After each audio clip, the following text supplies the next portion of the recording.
রাজধানীর নামি দামি পার্লারে ব্যবহৃত হচ্ছে নকল ও মেয়াদ উত্তীর্ণ পণ্য। ৬ লাখ টাকা জরিমানা করেছে ভোক্তা অধিকার সংরক্ষণ অধিদপ্তর।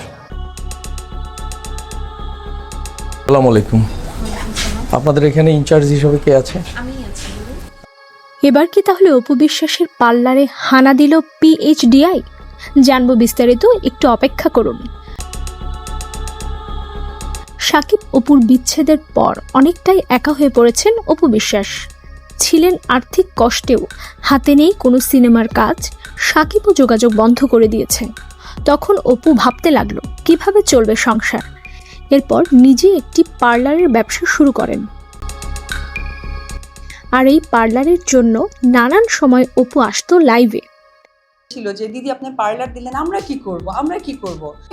আমার কাছে যেহেতু এটা একটা সার্ভিস প্রতিষ্ঠান,